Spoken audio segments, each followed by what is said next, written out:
evening. Catriona here for our ghost story night.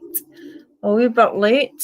As you can see, we had to sort out the station. We've had a little bit of problems with our internet, so there you go. But we're back up now. But if it does go, just let me know if the connection is showing a little shoddy. Let me know, that'd be great. And we've got Helen. Hi, Helen. I was in, or rather, I drove through Skelmerley earlier today. So I did. Oh, and you're on Facebook now. So I drove through Skelmerley. I went on a wee Ancestry Jaunt again today. Hi, Michelle. And yeah, so it was good. Good evening, Kim.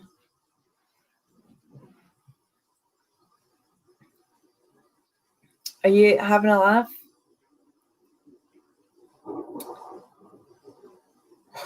What's wrong?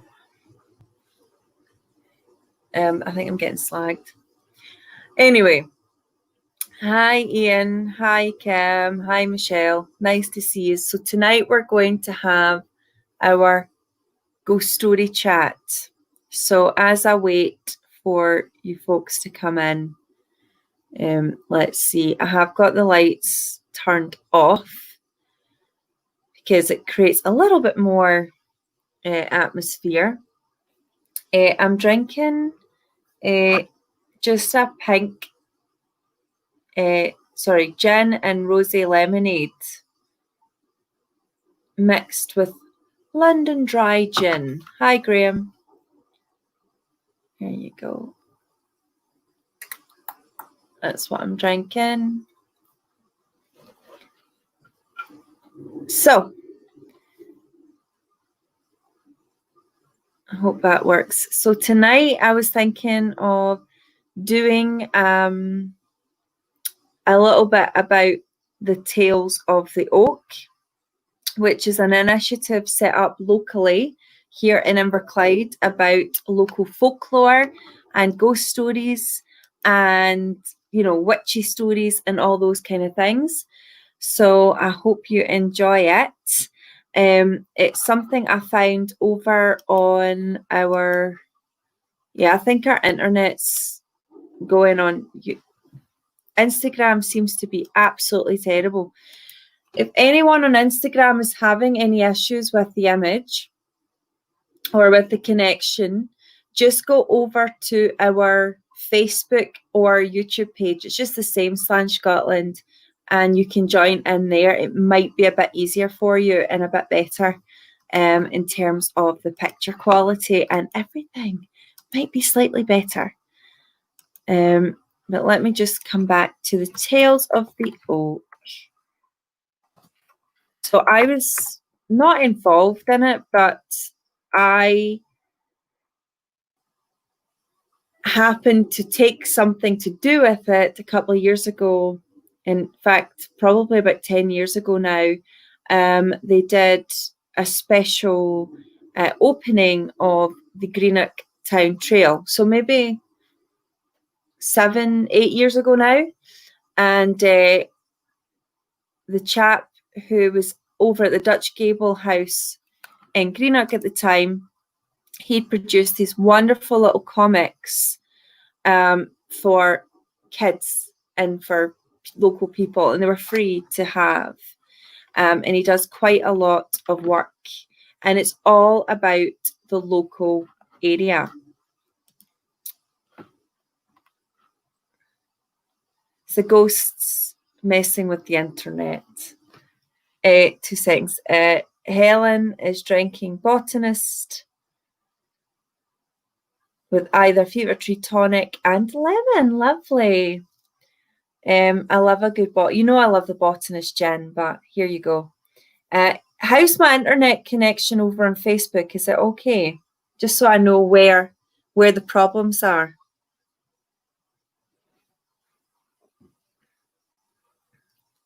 I'm going to actually say goodbye on Instagram because I think Instagram has been having so many problems recently with connections. I tried to watch a live video the other day and it just wouldn't let me even connect. It was really weird. So I'm just going to say goodbye, guys. Hope to see you over on Facebook or YouTube. That's if they even get that. So, yeah, let's see. I want to see if this is... Facebook is much better. Awesome. Cheers, Graham. I think Instagram is actually having issues. Hi, Crystal. Lovely to see you. So anyway, I was mentioning about the Tales of the Oak, and they're a really cool group initiative, if you like. Basically, Inverclyde folklore, graphic novels, storytelling, and heritage. That's what they're all about.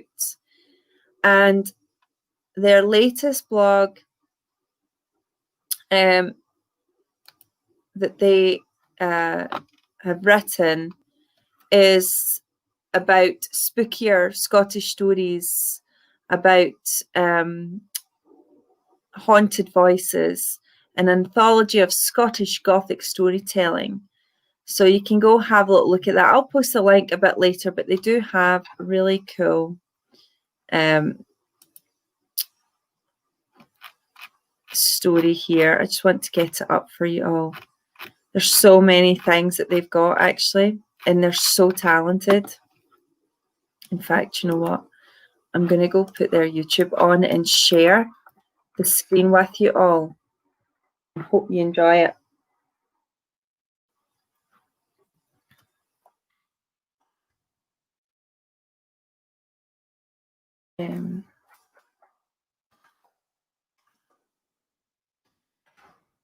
Now, it's really sad because they don't have a lot of them left anymore. Like, they've got rid of so many of their comics, but it's probably the best work I've ever seen. Maybe Inverclyde.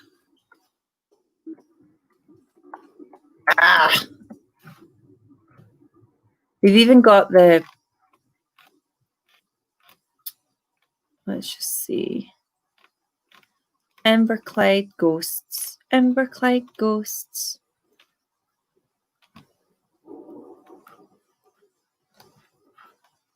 Tales of the Oak. You're just going to watch me talk to myself for a few minutes, guys.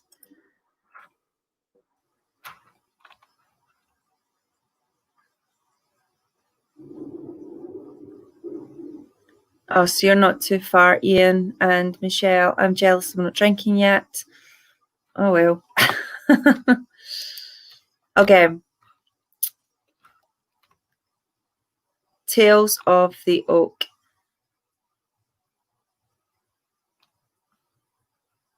So it's done by Paul Bristow. And I just want to see if he has his own videos here. There's the story of... Oh, here we go. Wee Nasties. Wee Nasties. So this was the story that I was actually talking about. And I'm going to share it with you all.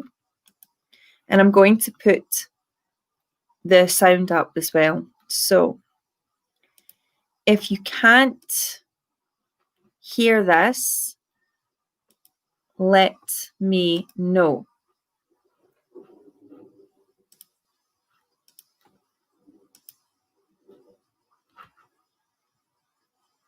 So could you see if this is the sound, if you can hear this a minute, Helmet? Oh.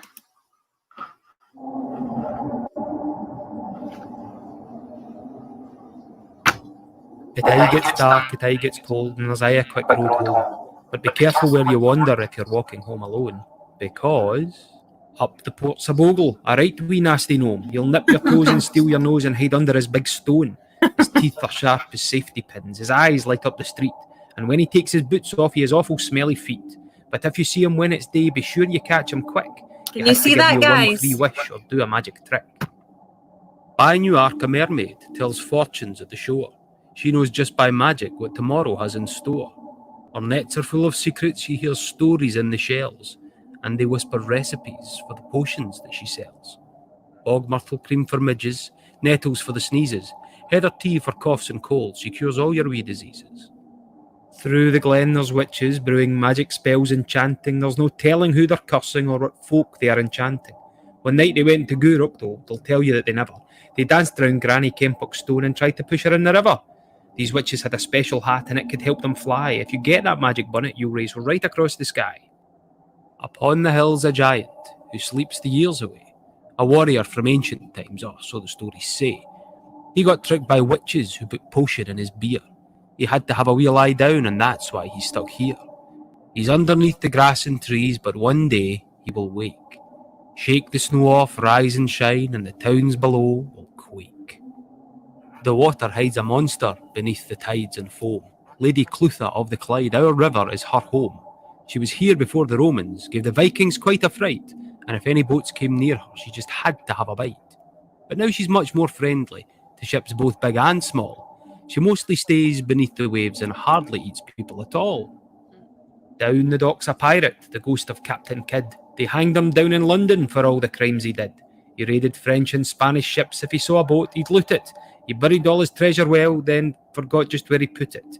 They say Kidd hid his treasure map in Greenock, so I'm told. If you ever come across it, you'll find lots of pirate gold. Up the moor's a wizard, on top of Dunrod Hill.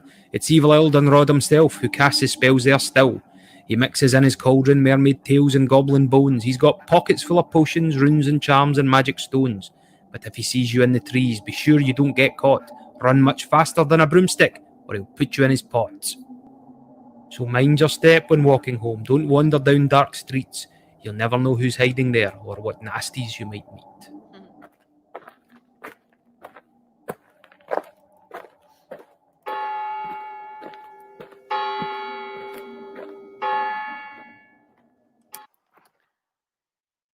So there you have a nice wee story.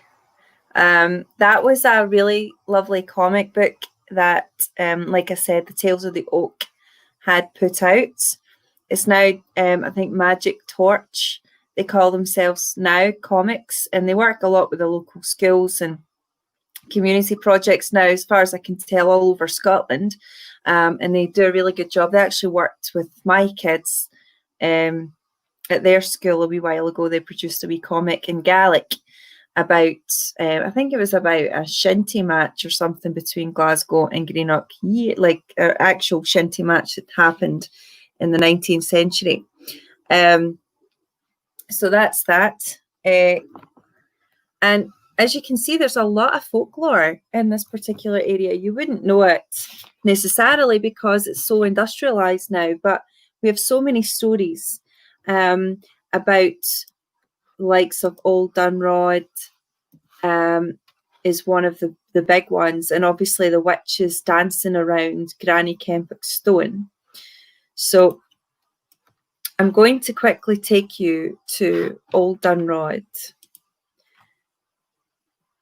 It's a wee ballad of Old Dunrod, and I'm going to share it with you again. It's going to take a wee second, but hopefully you enjoy it.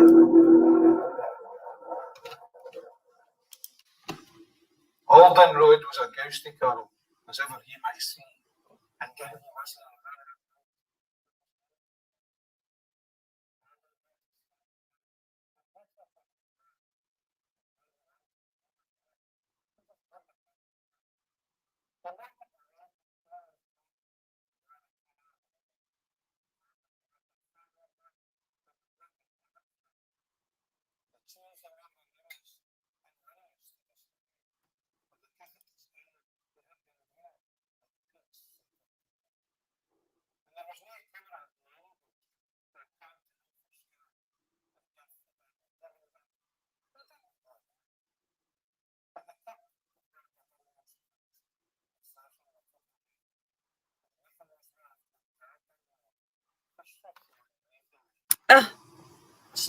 Okay, let's get that back again. So I'm going to put it back on. It seems it's very intermittent. The alcohol's not even going yet. Hold on. Let's see. Share audio. Let's go back to the beginning. Here we go.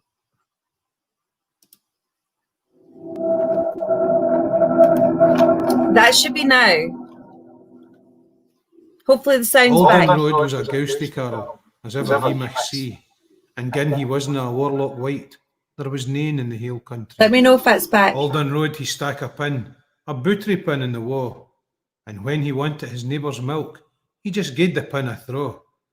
He milked the laird of Kelly's kye, and a' the kye of Dunoon, and Alden Road got far more milk than would mak a gabbert swim. The cheese he made were numerous, and wondrous to descry, for the kithit as gin they had been gruel, or peats set up to dry. And there was nae cummer old man about, wha cam to him for skill, that gif he didna do him good, he didna do a mill. But the kirk got word of Dunrod's tricks, and the session they took him hand, and naething was left but old Dunrod, forsooth maun leave the land. Say old Dunrod, he wanted his stick, his broomstick wanted he, and he flicked it 2 or 3 times about, and syne through the air did flee. And he flew awa by old Greenock Tower, and by the Newark Haw. You wouldna ken him in his flight, be a buddock or a crow. And he flew to the rest and be thankful staying. A merry old carl was he. He stoat it and fluff it, as he had been wid, or drucken with the barley bree. But a roon tree grew at the stane, it is there unto this day, and gin ye dinna find it still, set down that it's away.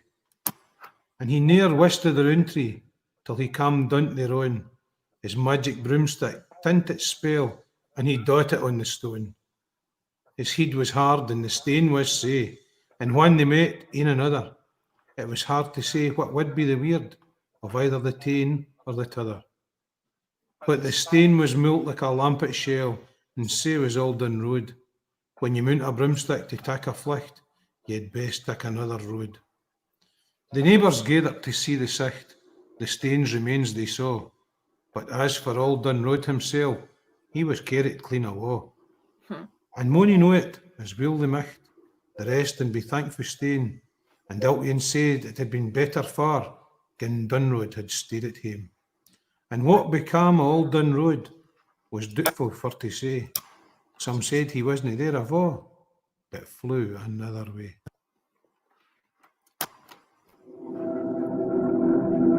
There you go. So that is a little bit about quite a famous local man, and I'm going to tell you a wee bit about him. And weirdly, Dunrod Castle used to be not too far from where we are, but I'm going to tell you a wee bit about who old Dunrod was after listening to that. So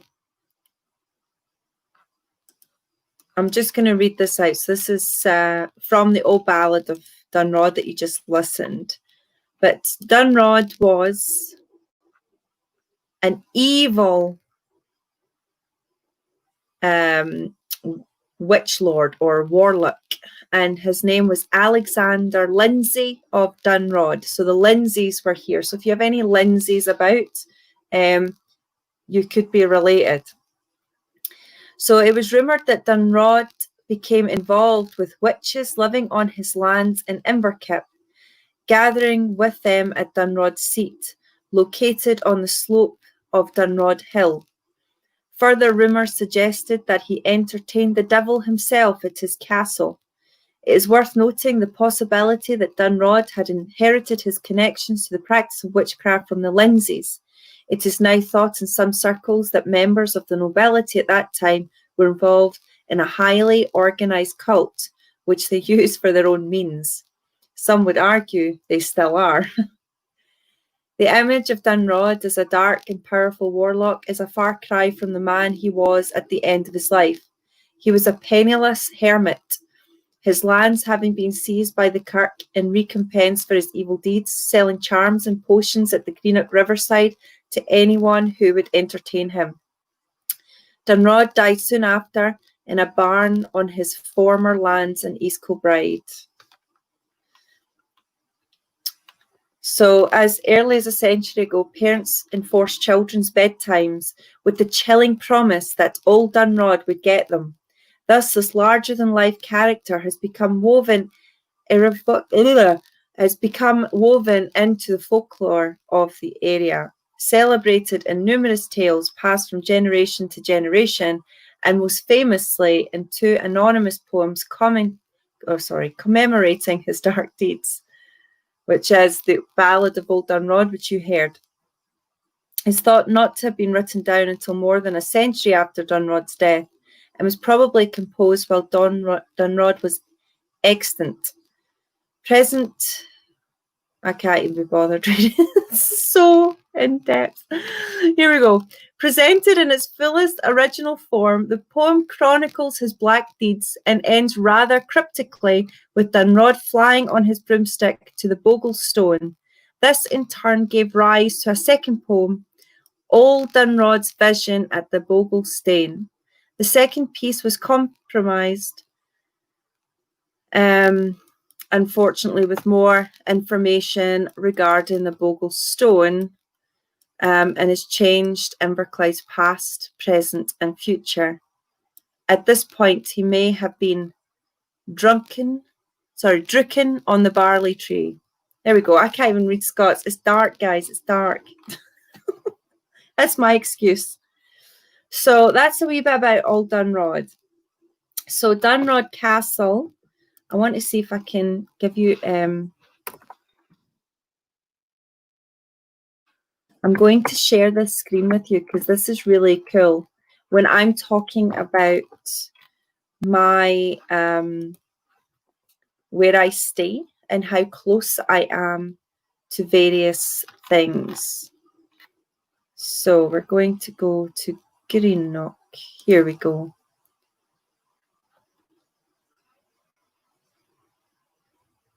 So I want to show you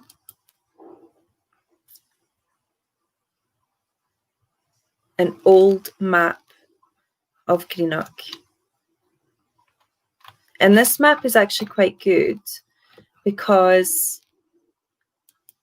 it allows you to actually see where you are now to where it was then, how the map looked, kind of, when I just love this map so much. So I want to come back to Greenock.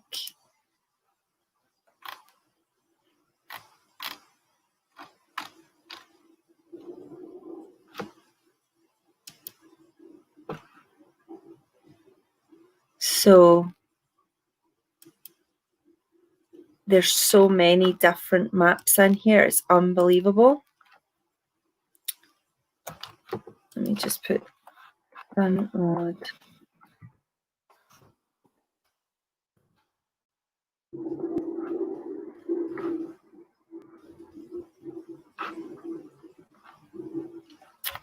So what I'm going to do is show you where that castle is. And now I can't find where, as usual, whenever you're trying to find something, you can't get it up. And I'll get it as soon as you guys are off. But I can sit for hours looking at old maps.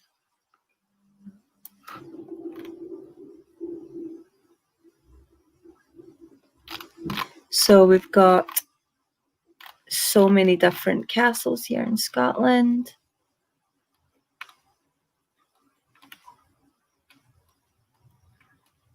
Come on.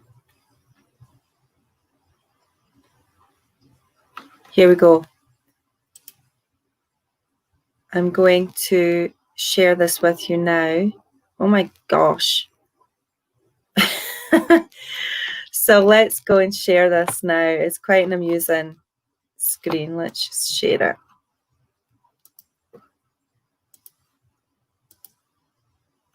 it.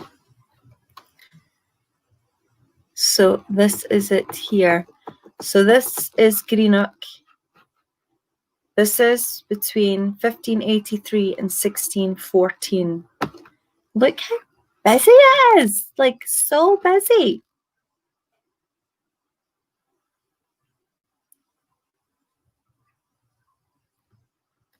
Ardgowan. So this is Ardgowan, which is just down here. And Dunrod is literally, from what I can see, just down. The castle was just down here. So already by the 1840s, the castle was completely gone. It had been used, all the stone had been stripped to be used for local farms and sustain dikes and things like that. So there was nothing left of it. But the castle was there. So I'm sure if you go around, I mean, look how that castle's been drawn. It's quite amusing.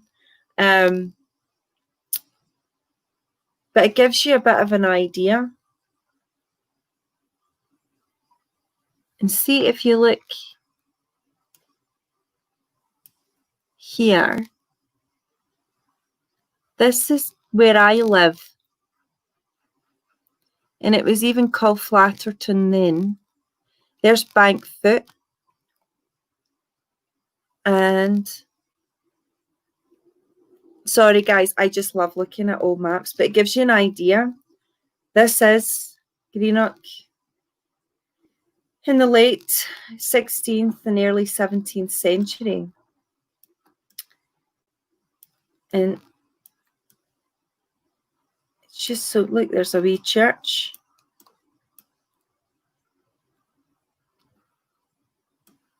Carts Burn. So this is in Old Scots. Murdiston. Huh. I could look at this forever. I like this is Spango, that even then, but it's Spangach, between Spango and Spangach. Anyway, I could go on and on and on. Hello, Kathleen. Was Mary of Argyll alive then?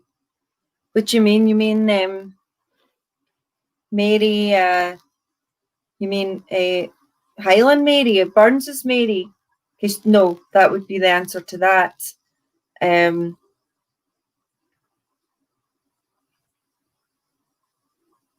Let's just see. So let's just have a look. But this is, just to give you an idea, this area that we're in, if you come here now, pretty much the whole place was knocked down, like just obliterated. The whole place has been built and built and built and built and built and built and built. Now, obviously, this is very crude, but it just shows you that there were things in this area. Look at this, all the way down the Clyde. White Inch, look at that. White Inch is even there. Paisley, look, there's Paisley. Pasla. Pasley. I just think reading some of these things are funny. Paisley Abbey, guys, I was there today. I went up. Fergusley, look, Fergusley. So people hear Fergusley Park there. That's why it's called that. Erskine, Bishopston. So we just call it Bishopston. No, we call it Bishopton now. I'm like, what do we call that now? So there's so many places. And you can imagine there would be a lot more houses. So if you're a Crawford as well, so this is obviously Greenock here. There's a Crawford estate. There's a Crawford's castle was here in Greenock, or a house, if you like. And it's just trying to work out if it's this one here. I need to go back and look at my old Crawford history.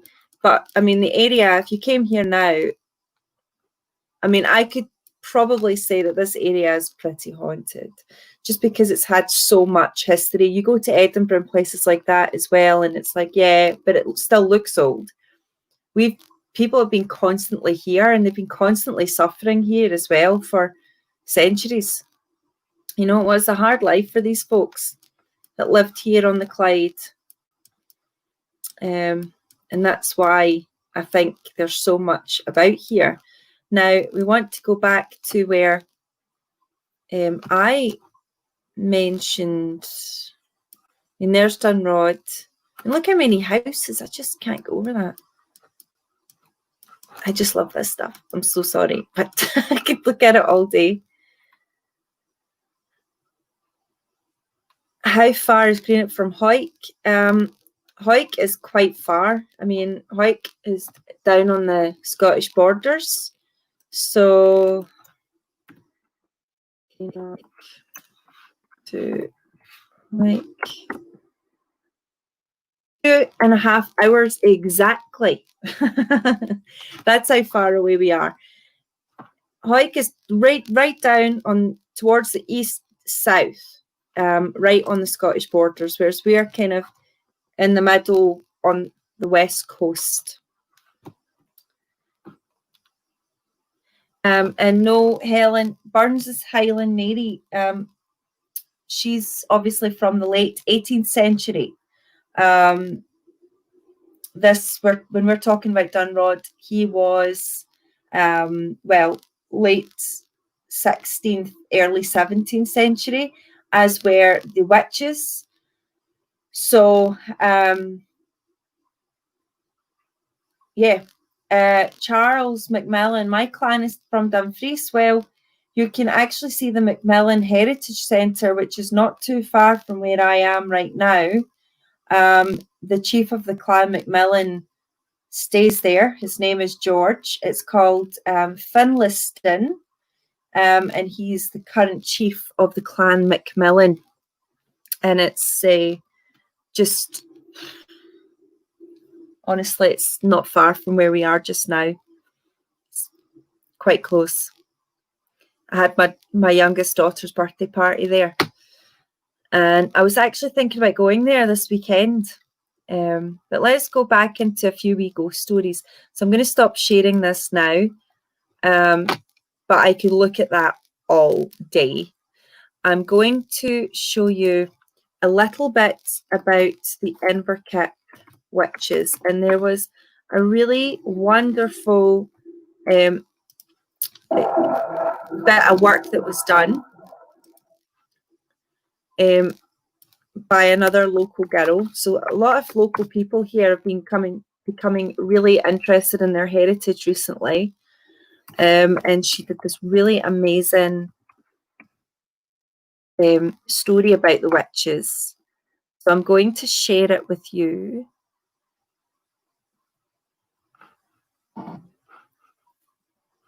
And make sure I put the sound up. Awesome, Charles. Yes, I know George very well. I did a lot of work with him in the past. So before I was a tour guide even. So let me go and share this screen with you now. And I'm going to make sure the sound is on. So the sound's definitely on. And I'm going to play it. So you should hear this now. Accusation is a dangerous game to play. To fall under the title of the accused brings with it the burden of guilt. That's not to say the legal system doesn't fight back.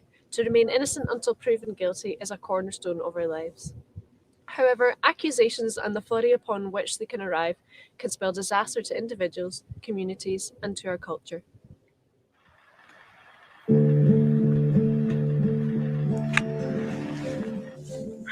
One of the most famous examples of accusations beyond control was the witch trials.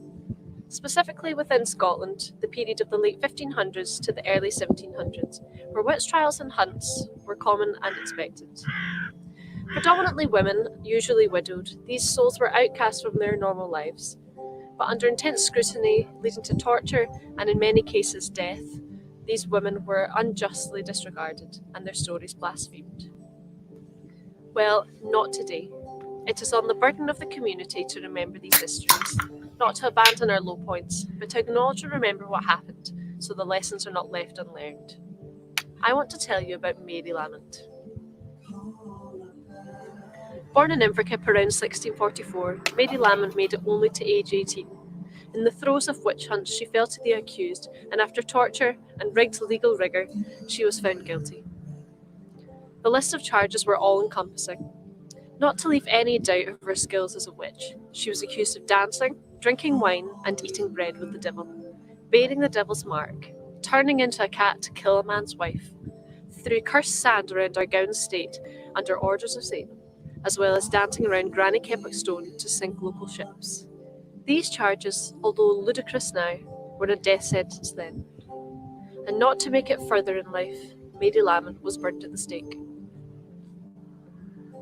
Mary Lamont was in trial for 1 day. During this time, she confessed to being a witch since 13 and implicated several others.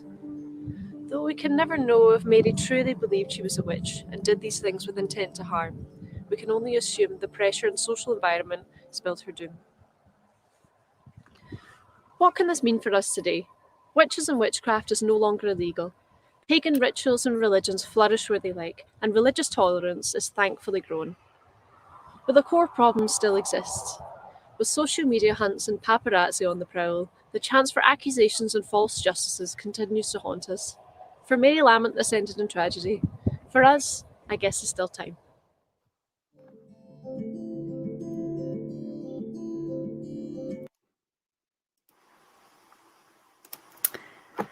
So there you have it. That's the story of the Inverkip witches, and she's one of the more famous ones. Inverkip is just down the road. I was actually thinking to myself, am I going to do my live from Scotland from the graveyard, Inverkip? It's literally takes me 2 minutes to get there in the car. And I was thinking about doing that, and then I was like, no, I think I'll stay safe in my house. Because you can go and see it. And Helen's mentioned before, Helen, that you're on, that you can still see one of the handprints on the wall. So you can go, and the Inverkip Church has been going pretty much, 800 years? I mean, the church itself that you see is more modern, but the actual church, the established church, the Inverkip Church, has been going for 800 years. So they're very proud of that heritage that they have there. So you can imagine they've seen a lot of things, and that particular part of Scotland has seen a lot of things. And I was just walking along, because I take my dog for, that's where I take her for a walk. When you've seen me walk down that road, I just walk. It's not even 2 miles away from where I am now, and it's just probably one of the older parts of this area that's still left intact. It hasn't really been touched, so you can go and see the old stable buildings. You've got, in fact, there's I just happened to stumble upon it. I was walking down to the beach the other day, which you kind of go to the side of the old Ardgowan estate, and there is the old Lunderston House and things like that. And I was thinking, I want to know more about these places as well. Like, there must be some history about Lunderston and Lunderston House. The house that I walked past, it was from 1750, I think it was. It said on the mantle. So I need to go back and see that, or the lintel, sorry. I need to go back and see that. The devil's handprints. See, I was always told it was one of the witches' handprints, but this is how folklore goes. It like it's passed down and passed down and passed down. Personally, I haven't seen a witch. A good friend of mine now lives in an old house in Inverkip, and there's a chap who's just recently moved into the village, and he is an actual professional ghost hunter guy. And he's got in touch because my friend actually writes horror novels. He's an author, and he does a lot on, Scottish horror stories and things. He's very good. And they got in touch, and he asked me to go have a chat because he knows that I'm into this kind of stuff. So I haven't gone yet. Maybe I'll invite him once we get the chance to start to see each other again. I'll invite this ghost story guy, this ghost hunter guy out. We can go and walk about the Inverkip graveyard. I thought I would also quickly show you, there's another wee clip. Now, this is something I was actually unaware of until quite recently, because a guy I know, he was walking from the Greenock Cut down, and he put his walk, and I said, oh, where's that? Like, Witch's Trail? I've never heard about this before. And I live like the other side of the road. So I'm going to share this view with you, just so you get a sense of the landscape of what we're talking about. I know some of you already know it because you live here, but that's why we've got the software, so I can actually share it so you don't just get to look at me all night. So that's nice. So this has got the pipes playing in the background. Now, this guy is on YouTube. He's called the Guruk Guy. So he's a local guy, and he's done quite a lot of really good films and footage. So if you are on YouTube or whatever, go and have a look at his stuff. He's got some really great drone footage of the area. I tried actually to get to Lurg Moor, which is where there's an old Roman fortlet. And it's not accessible usually. It's got no real access to it. But I can see that people have managed to get up there, and I really want to get up there to see it. And I tried, we all tried yesterday to get up, because Taylor, if you're watching this, your ancestor used to farm there at Lurg Moor. So I thought that would be quite nice to go and get some nice footage up there. And I couldn't get over because the gorse was just so thick on the one trail, the wee path that we could see, and from what the internet was telling us. And this chap, I think, went a different way. So I need to find out how I can get there. So if anyone knows here how I can get to Lurg Moor, that would be great. But in the meantime, I want to show you this. And if you look at this Guruk guy's stuff, it's really good. So I'm just going to make it full screen. And they are the pipes playing, so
So there you have.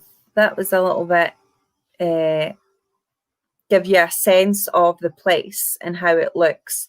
So I need to get up there. Like, I have absolutely no excuses at the moment anyway to get up there to see if I can go and see where Old Dunrod and the witches would hang out.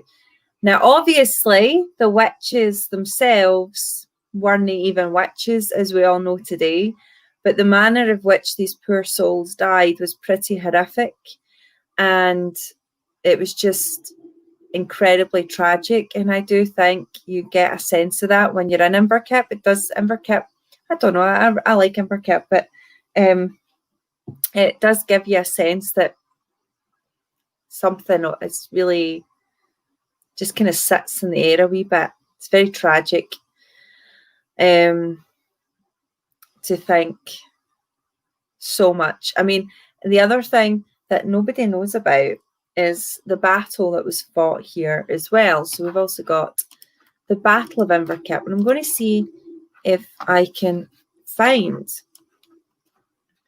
the Battle of Inverkip.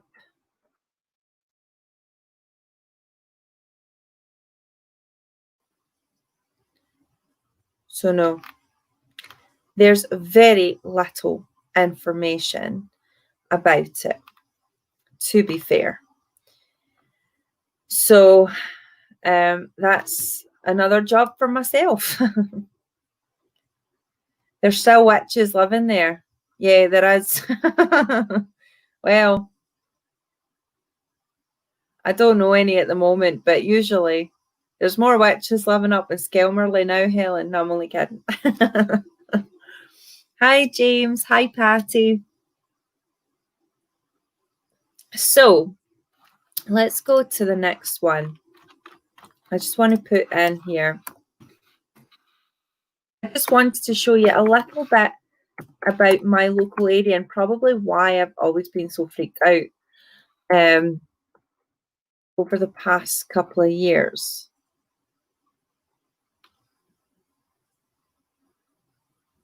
Oh, there's, yeah, some, I don't want,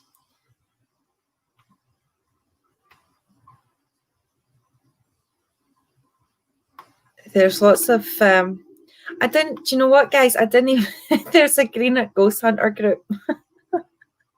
I didn't even know that.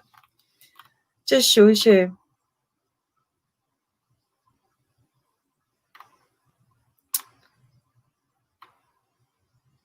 Oh, and then there's some really strange, like, weird, spooky Greenock. No. Do you know, there was actually a really strange story, actually. I may as well just tell you my story instead of moving on. So right next to where my Uncle Robert, now I used to call him Uncle Robert, but he was actually my, hold on, he's my great uncle. My great uncle Robert and his wee wife Mary lived in a flat in Greenock where there was an old church, and this old church had gone on fire, and he told me all about, because he knew Greenock. I mean, he grew up in Greenock, and he was like 98 when he died, so he told me all the old stories, because that's what they used to do then, because he used to talk and tell stories about their childhood and what they happened, and he told me all about the war and all those kind of things. And he didn't believe in ghosts. I could tell you that much, because he told me he didn't believe in ghosts.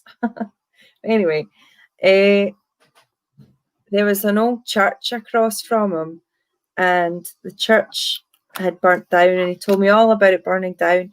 And then me and my friends were really naughty. We were like, I don't know, 15, 16-ish, like, I can't remember. exactly how old we were, but the church was still there, and we decided to jump the wall and go into the church to see it.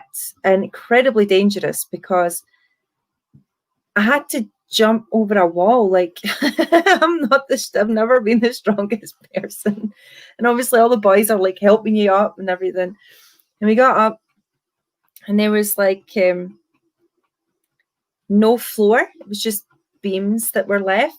And we had to walk along these beams. I mean, I could have killed myself if I think about it now. But anyway, and there was definitely something not so nice about that place. It had a lot of stories from the kids was that it was definitely haunted. And it was about somebody who died tragically in the fire. And I don't know if they just said that, but that was my wee ghost story.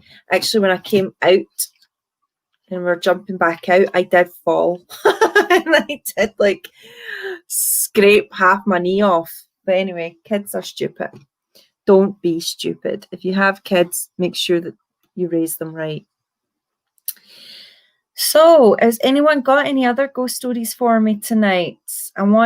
I can bring you into the conversation. This is the cool thing about it. If you have any spooky stories about Scotland, about any part of Scotland, even where you are now in the world, it doesn't matter. This is the ghost story chat. And we can bring it in. You've heard pretty much most of my stories, and I don't want to bore you too much with me again. I've showed you a bit about our local area here, and just want to see if you have any ghosts. And if not, I'll find one more ghost video for you before we finish.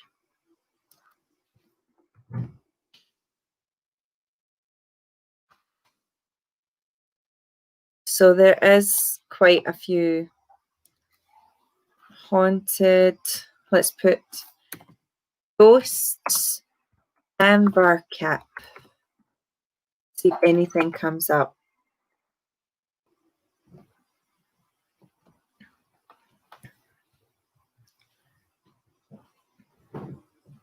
So the Guruk guy's got another video here, and it is the actual old graveyard. That might be interesting. You can see, I don't know if he's actually he might even have a video or a thing with the handprint there. So let's see. Let's go put that graveyard on quickly.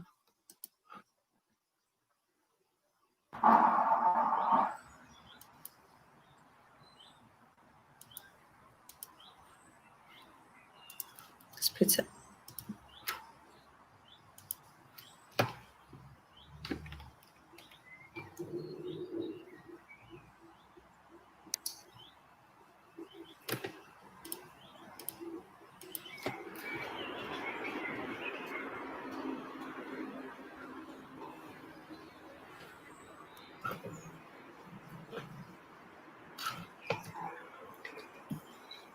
So we were there, weren't we, Helmut? Where? Recently, the old Inverkip Yeah. graveyard. So like, no, Well, I want to find the handprint as well. And I was in that wee housey thing there. I couldn't find it. I need to find out who this Guruk guy is as well.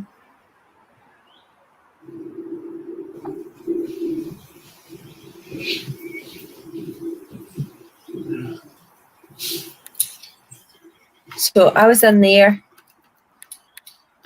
but I couldn't see anything.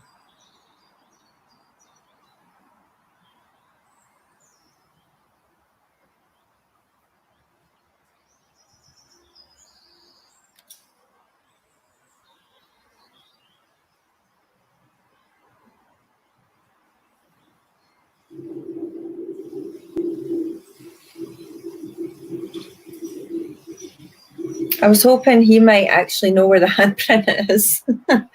Finally put us all to rest.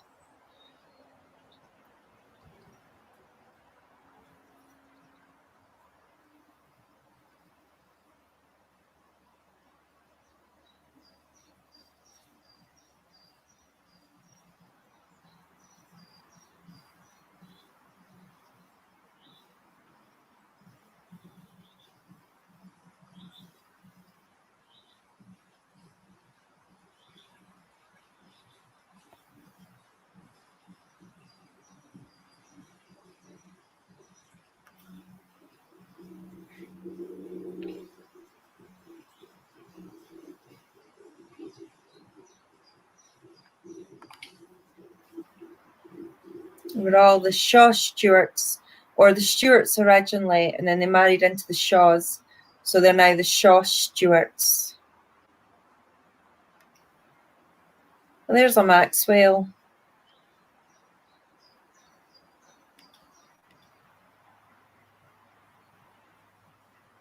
And that's down at Newark Castle, the Maxwell.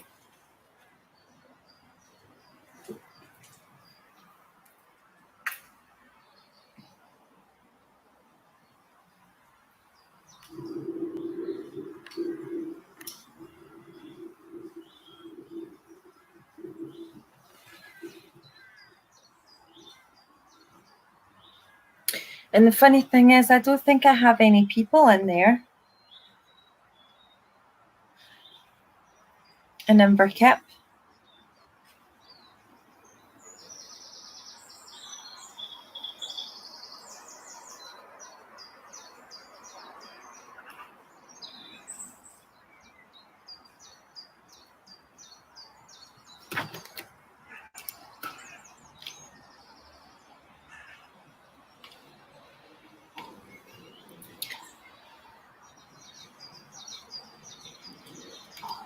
Any ghost stories in your family, Patty? Well, we'll have to see.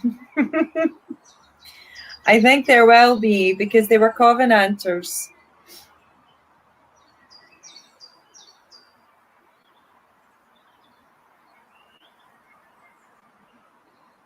Oh.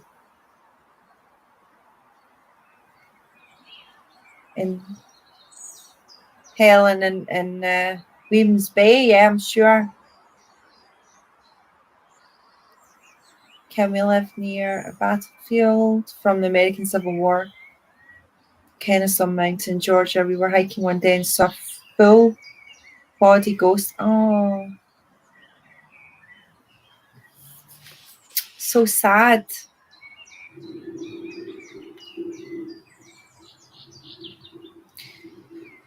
So this is actually one of my favorite things to do, guys. I love walking around old graveyards. As you could see the other day, I was in a graveyard. Today, I was hoping to get to a graveyard in Dalry because I just happened to be there, and that's where my people were from, or some of them, and I wanted to see if I could find any of them in the graveyard, but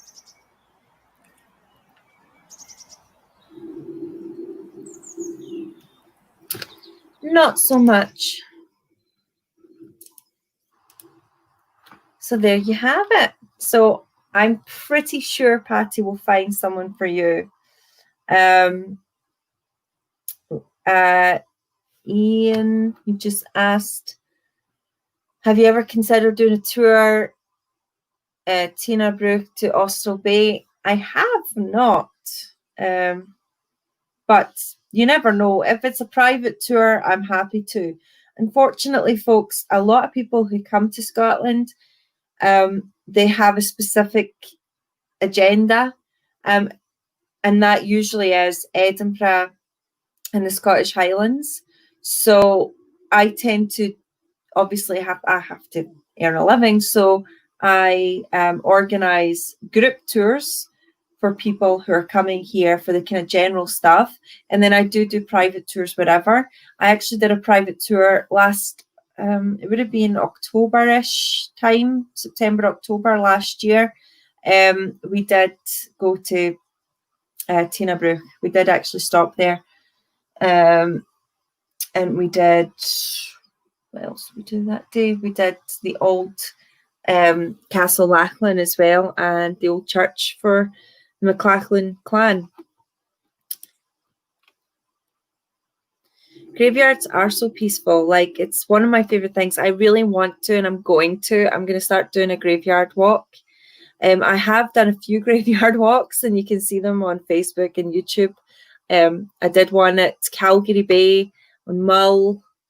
I've done the one at the Christchurch over on Skye. I've done so many, actually, but I've not put them all on the internet. So I'm going to do that.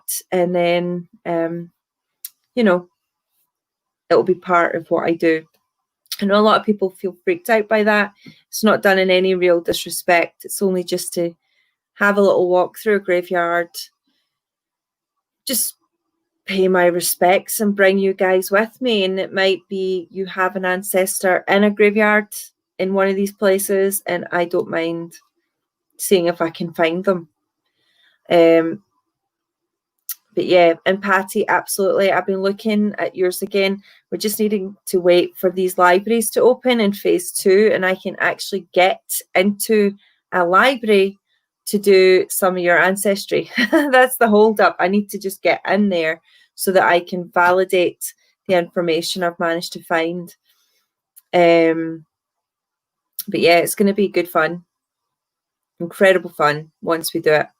And then next year I hope to see you and we can take you on it, because I was thinking about it. Your ancestors actually from Lanark, so we can go through to Lanark. I was thinking to myself, Lanark's just a little bit too far at the moment for me, because we really have to stick within a 5-mile radius. So for work, because I'm technically working, doing my ancestry stuff, I'm going a little bit further afield. So I went to Paisley today.